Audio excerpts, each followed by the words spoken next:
दोस्तों, स्वागत है आपका अपने YouTube चैनल लक्ष्य केम पॉइंट केमिस्ट्री हब में। पृष्ठ रसायन का ये लास्ट लेक्चर है जिसमें अपन डील करेंगे हार्डी-सूल्जे नियम से और साथ में देखेंगे कोलाइडो के क्या क्या अनुप्रयोग है। तो आइए सबसे पहले स्टार्ट करते हैं अपन हार्डी-सूल्जे नियम से। तो हार्डी-सूल्जे जो नियम है इसका क्या कथन है, इसका क्या स्टेटमेंट है, अंडरस्टैंड करते हैं इसको। वैद्युत अपघट्यों द्वारा कोलाइडी विलयन के स्कंदन के संबंध में हार्डी-सूल्जे ने एक नियम दिया। इस नियमानुसार आपको ये वाला नियम है वो ध्यान रखना है कि जो हार्डी-सूल्जे का नियम है वो किससे संबंधित है, कोलाइडी विलयनों के स्कंदन से संबंधित है। तो क्या बोलता है हार्डी-सूल्जे नियम, इस नियम के अनुसार किसी कोलॉइड की निश्चित मात्रा को स्कंदित करने वाले वैद्युत अपघट्य की मात्रा कोलाइड कण से विपरीत आवेश युक्त आयन की संयोजकता पर निर्भर करती है। तो सबसे पहले आपको ये पता होना चाहिए कि जो भी कोलाइडी विलयन है उस पर किस प्रकार का आवेश उपस्थित है। अगर आपको कोलाइडी विलयन का स्कंदन करना है तो कोलाइडी विलयन के जस्ट विपरीत प्रकार के आवेश वाले वैद्युत अपघट्य को आपको क्या करना पड़ेगा, उसमें मिक्स करना पड़ेगा।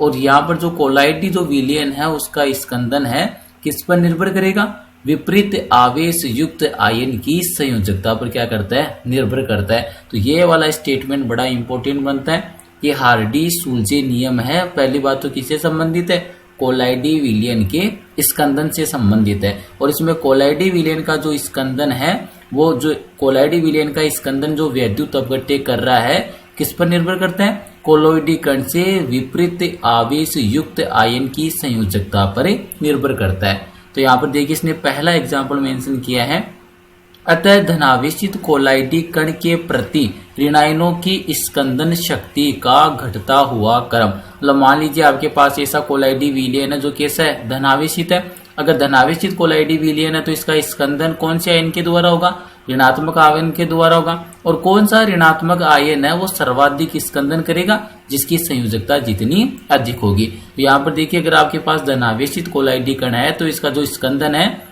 वो ऋणायनों की स्कंदन की शक्ति का घटता हुआ क्रम। अब ऋणायन में ये तो कॉमन सेंस की बात होगी कि जो धनात्मक कोलाइडी विलयन का स्कंदन कौन करेगा, ऋणात्मक आयन करेंगे। कौन सा ऋणात्मक आयन है वो आसानी से धनात्मक कोलाइडी विलयन को क्या कर देगा, स्कंदित कर देगा, जिसकी संयोजकता जितनी अधिक होगी। तो पहला वाला जो यौगिक दे रखा है FeCN6 और होल -4, ये वाला जो आयन की संयोजकता कितनी है, 4 है। सेकेंड वाला दे रखा है फॉस्फेट, इसकी संयोजकता कितनी है, 3। थर्ड वाला कौन सा, सल्फेट, इसकी संयोजकता कितनी है, 2। और जो ये पहला वाला कौन सा है, क्लोराइड, इसकी संयोजकता कितनी होती है, -1 होती है। तो यहाँ पर अगर आपके पास धनावेशित कोलाइडी विलयन है तो इसका स्कंदन कौन करेगा, वैद्युत अपघट्य के ऋणात्मक आवेश वाले करेंगे। और ऋणात्मक जो आवेश युक्त जो आयन है वो उसकी क्या होगी, जितनी अधिक संयोजकता होगी वो उतना ही आसानी से धनात्मक कोलाइडी विलयन को क्या कर देगा, स्कंदित कर देगा। तो यहाँ पर सबसे ज्यादा कौन सा करेगा, FeCN6 -4 वाला। उसके बाद में स्कंदन शक्ति किसकी ज्यादा होगी, फॉस्फेट की, और उससे कम किसकी हो जाएगी, सल्फेट की, और सबसे कम किसकी हो जाएगी, क्लोराइड की। क्योंकि क्लोराइड पर कितना आवेश है, -1 है, और जबकि FeCN6 पर कितना आवेश है, -4 है।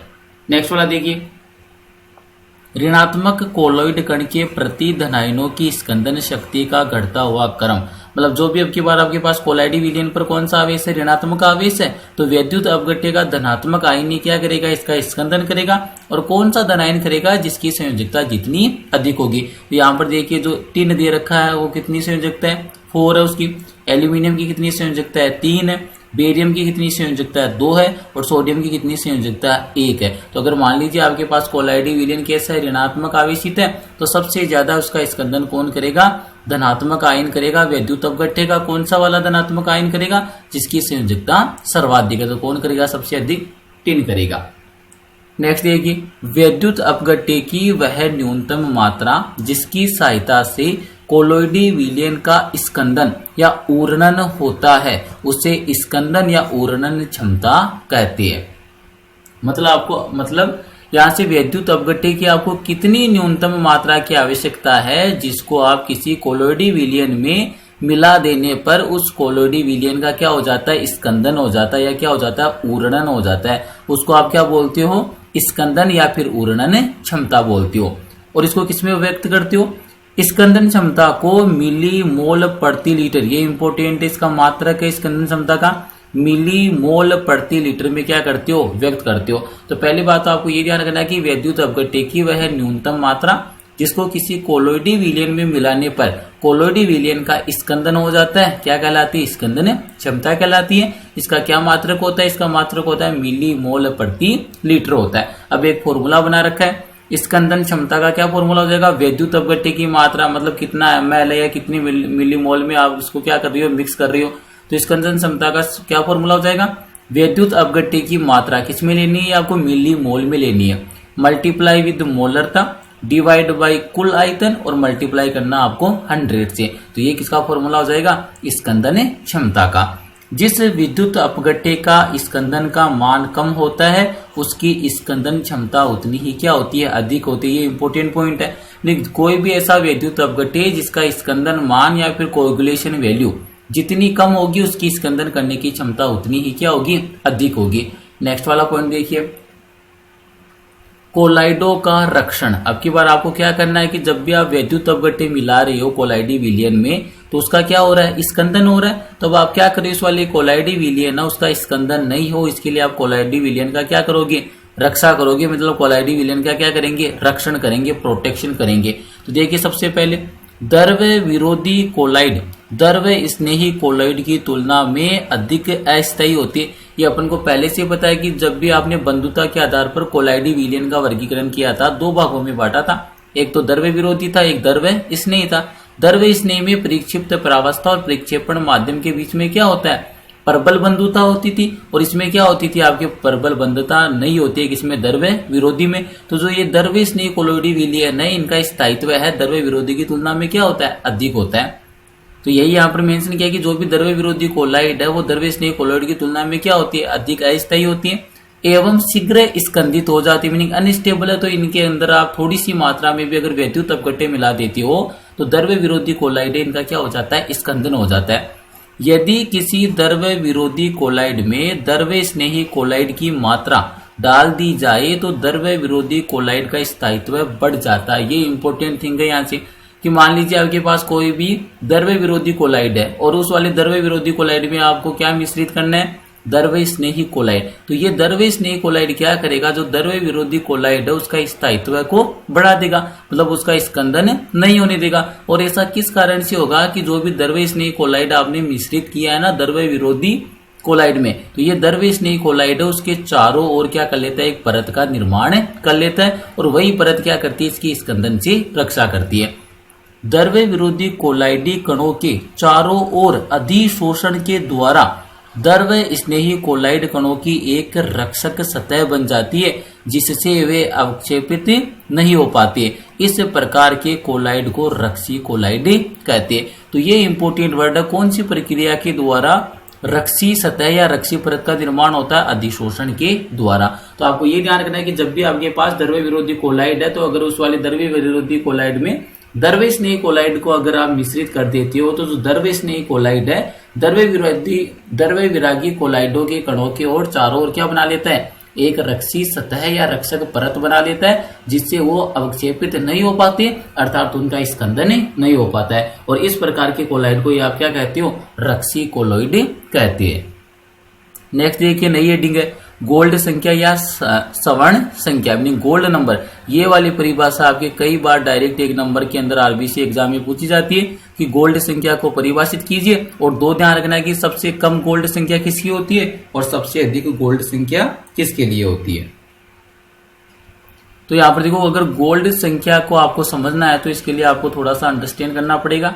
एक स्लाइड के थ्रू आपको अंडरस्टैंड करवाता हूँ जिससे आपके लिए डेफिनेशन बिल्कुल ईजी हो जाएगी। क्या करना, आपको एक पात्र लेना है और इस वाले पात्र में आपको क्या लेना है, कोलोइडी सोल लेना है। इस वाले पात्र में क्या लेना है आपको, कोलोइडी सोल। और ये वाला कोलोइडी सोल किसका होता है, गोल्ड का होता है। एयू मीनिंग गोल्ड का क्या होता है, ये कोलोइडी सोल होता है।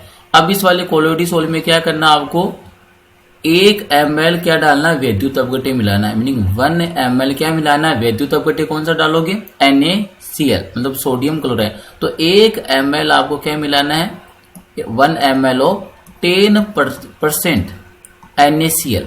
क्योंकि यहाँ पर आपने वैद्युत अपघट्य कौन सा मिलाया है, सोडियम क्लोराइड मिलाया है। कितना प्रतिशत विलयन होता है इसका, 10% विलयन होता है। और कितनी मात्रा में मिला रही हो, 1 ml की मात्रा में इस वाले गोल्ड के सोल में आप इसको मिला रही हो। तो ये वाला क्या हो जाएगा, 1 ml आपको क्या मिलाना है इस वाले गोल्ड के सोल में, सोडियम क्लोराइड का विलयन। और कितना होना चाहिए वैद्युत अपघट्य, 10% होना चाहिए। तो यहाँ से क्या होगा, जैसे इस वाले गोल्ड के सोल में आप वैद्युत अपघट्य मिलाओगे तो वैद्युत अपघट्य मिलाने से इस वाले गोल्ड के सोल का क्या हो जाएगा, स्कंदन हो जाएगा। इस वाले गोल्ड के सोल का क्या हो जाएगा, स्कंदन। और ये भी ध्यान रखना कि ये जो गोल्ड का सोल लिया है इसका अमाउंट कितना लेना है आपको, 10 ml लेना है। कितना ml लेना है, 10 ml लेना है। अब आप क्या करोगे, जैसे आप गोल्ड के सोल में अगर यहाँ से वैद्युत अपघट्य मिलाओगे तो इसका क्या हो जाएगा, स्कंदन हो जाएगा। आपको क्या करना है, स्कंदन को रोकना है। इसीलिए आप यहाँ पर क्या मिलाओगे, कुछ ऐसे पदार्थ मिलाओगे जो इस वाले गोल्ड के 10 ml सोल में 1 ml 10% NaCl का मिलाने पर इस वाले गोल्ड के सोल का क्या रोक दे, स्कंदन रोक दे। उसी को आप क्या बोलते हो, उस वाले पदार्थ के लिए गोल्ड संख्या बोलते हो। और यहाँ पर जो भी आप पदार्थ मिला रहे हो आप उसको रक्सी कोलाइड बोल सकते हो। इसकी मात्रा आपको किसमें लेनी है, मिली मोल में लेनी है। ये भी इंपॉर्टेंट है, इसकी मात्रा किसमें चाहिए आपको, मिली मोल में। तो यहाँ से परिभाषा देखिए अब किस टाइप से आपके लिए बिल्कुल इजी बन जाएगी गोल्ड नंबर की, रक्सी कोलाइड की। ये देखिए अभी मैंने आपको अंडरस्टैंड करवाया है। यहाँ पर ये जो पदार्थ मिला रही हो आप इसको क्या बोल सकते हो, रक्सी कोलाइड बोल सकते हो। इस वाले पदार्थ को आप क्या बोल सकते हो, रक्सी कोलोइड बोल सकते हो, रक्सी कोलोइड। तो यहाँ पर देखिए गोल्ड संख्या की क्या परिभाषा बन जाएगी, रक्सी कोलोइड की मिलीग्राम में। ये इंपॉर्टेंट है, किसमें मात्रा चाहिए आपको, मिलीग्राम में। मिली मोल नहीं, यहाँ पर किसमें मात्रा चाहिए कि आपको, मिलीग्राम में। तो परिभाषा क्या बन जाएगी, रक्सी कोलोइड की मिलीग्राम में मात्रा जो 10 ml गोल्ड के सोल में, गोल्ड के सोल के स्कंदन को 10% NaCl के 1 ml को मिलाने पर रोकने के लिए आवश्यक हो, क्या कहलाती है, गोल्ड संख्या कहलाती है। अब दो बातें ध्यान रखने की, सबसे न्यूनतम गोल्ड संख्या किसके लिए होती है, जिलेटिन के लिए। डाटा याद नहीं करना, बस आपको नाम ध्यान रखना है। सबसे न्यूनतम गोल्ड संख्या किसके लिए होती है, जिलेटिन के लिए। और सबसे अधिक गोल्ड संख्या किसके लिए होती है, स्टार्च के लिए। दो बातें ध्यान रखनी है, न्यूनतम गोल्ड संख्या किसके लिए, जिलेटिन के लिए, और अधिकतम गोल्ड संख्या किसके लिए, स्टार्च के लिए। परिभाषा बिल्कुल इजी बन जाएगी। परिभाषा किससे बनेगी, रक्सी कोलाइड की मिलीग्राम में वह मात्रा जो 10 ml गोल्ड के सोल में 1 ml 10% NaCl को मिलाने पर उसके स्कंदन होने से रोक दे, क्या कहलाती है, गोल्ड संख्या कहलाती है। तो यहाँ से ये परिभाषा बन जाएगी इसकी इजीली, रक्सी कोलाइड की मिलीग्राम में वह मात्रा जो 10 ml गोल्ड के सोल को 1 ml 10% NaCl के वैद्युत अपघट्य डालने पर होने वाले स्कंदन से रक्षा कर दे, क्या कहलाती है, गोल्ड संख्या कहलाती है। न्यूनतम किसके लिए होती है, जिलेटिन के लिए, और अधिकतम किसके लिए होती है, स्टार्च के लिए। अब नेक्स्ट वाला लास्ट वाली हेडिंग है ये वाली, कोलोइड के अनुप्रयोग, मतलब किस प्रकार से कोलोइड है उनका दैनिक जीवन के अंदर उपयोग है। तो सबसे पहले देखिए कोलोइडी औषधियां। कोलोइडी औषधियां का सरल समांगीकरण तथा अधिशोषण हो जाने के कारण कोलोइडी औषधियां अधिक प्रभावी होती है। ये इंपॉर्टेंट है कि जो कोलोइडी जो औषधियां हैं उनका आसानी से क्या हो जाता है, समांगीकरण हो जाता है, अधिशोषण हो जाता है। इनके कारण ये क्या होती है, अधिक प्रभावी होती है। एक नाम दे रखा है आर्जिरोल तथा प्रोटाजिरोल।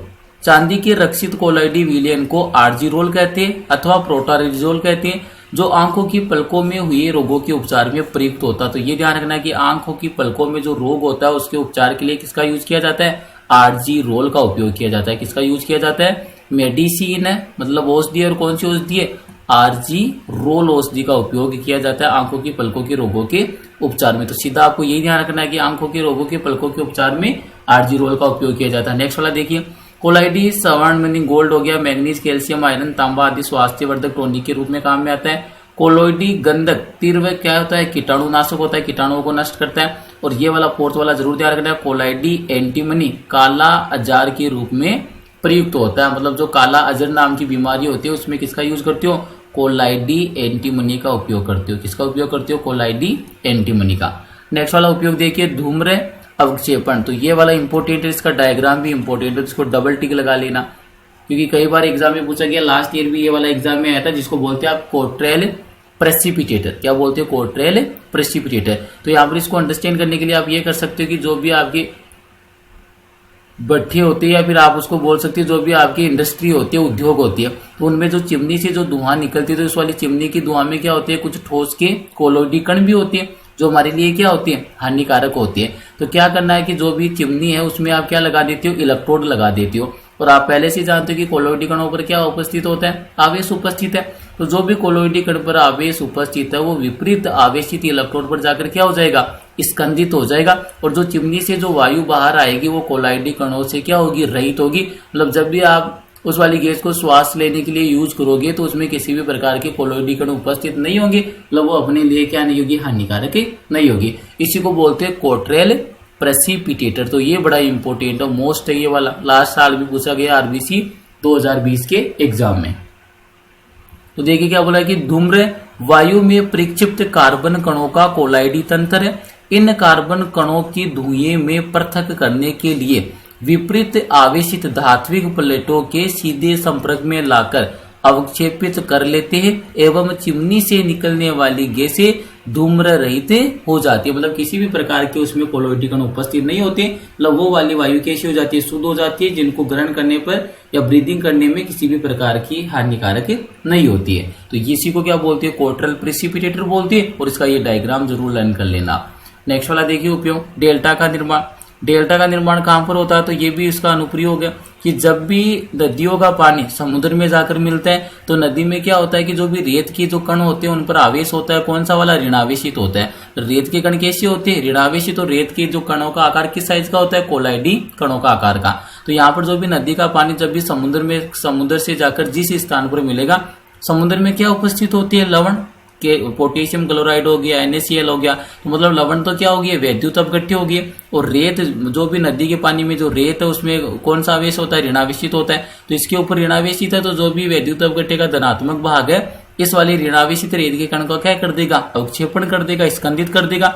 तो यहाँ पर किसका निर्माण हो जाएगा, डेल्टा का निर्माण हो जाएगा। मतलब एक प्रकार की संरचना बन जाएगी जिसको आप क्या बोलते हो, डेल्टा बोलते हो। और डेल्टा का निर्माण कहां पर होगा, उस स्थान पर होगा जहां पर नदी का पानी किससे मिलता है, समुद्र से मिलता है। तो देखिए क्या बोल रहा है, नदी का जल अपने साथ रेत के कण तथा अन्य बहुत से पदार्थ निलंबित अवस्था में ले जाता है। जब नदी का जल समुद्र के जल के संपर्क में आता है तो समुद्र जल में उपस्थित अनेक विद्युत अपघट्य नदी के जल में उपस्थित कोलोइडी रेत पर कौन सा आवेश होता है, ऋणात्मक आवेश, तथा अन्य कणों का अवक्षेपण कर देता है। ये पदार्थ एकत्रित होकर एक डेल्टा का रूप धारण कर लेते हैं। तो ये भी इसका इंपॉर्टेंट यूज होता है कोलाइडी का। मतलब डेल्टा का निर्माण हमेशा कहां पर होगा, जिस स्थान पर नदी समुद्र से मिलती है वहां पर किसका निर्माण हो जाता है, डेल्टा का। और निर्माण क्यों हो रहा है, क्योंकि जो नदी के पानी है उसमें रेत के कण किस रूप में रहते हैं, निलंबित रूप में रहते हैं, जिन पर ऋणावेश होता है। और समुद्र के पानी में लवण है, मतलब वैद्युत अपघट्य, जिन पर क्या उपस्थित होता है, धनात्मक आवेश उपस्थित होता है। तो यहाँ पर स्कंदन होगा रेत के कण को और किसका निर्माण हो जाएगा, डेल्टा का।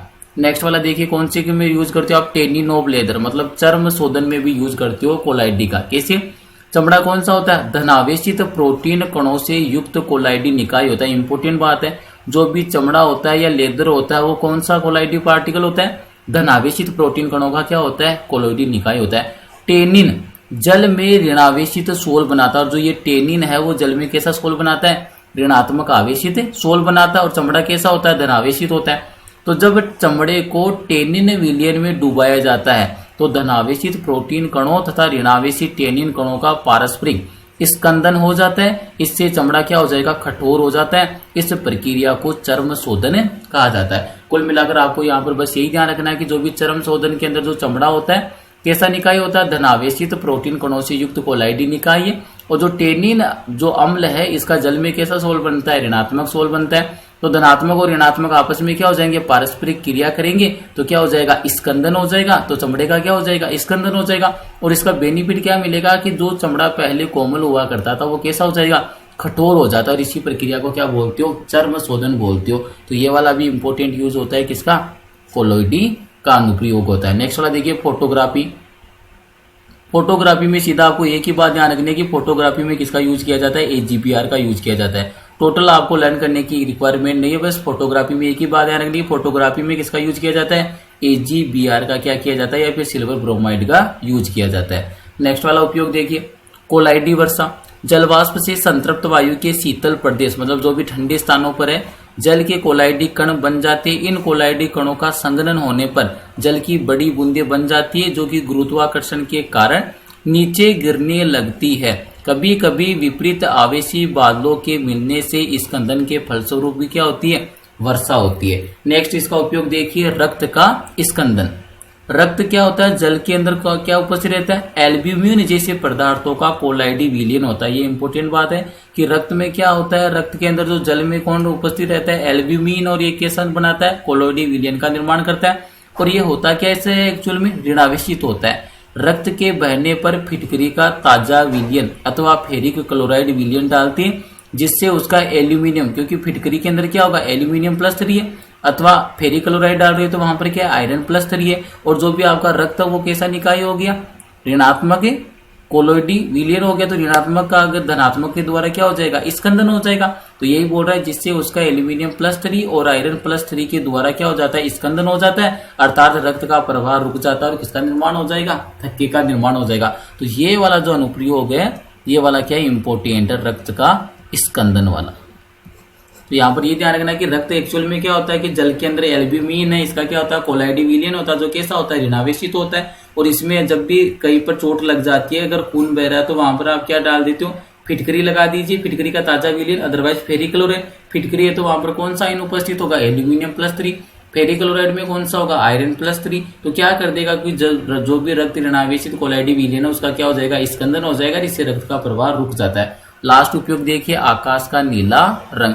ये वाला भी लास्ट ईयर 2020 के अंदर सवाल आ रखा है आपके आरबीसी बोर्ड एग्जाम में कि आकाश का जो नीला रंग क्यों होता है, या फिर जो भी समुद्र है, तालाब है, उनके जल का रंग नीला क्यों होता है। तो ये भी क्या होता है, यहाँ से इंपोर्टेंट बनता है आकाश का नीला रंग।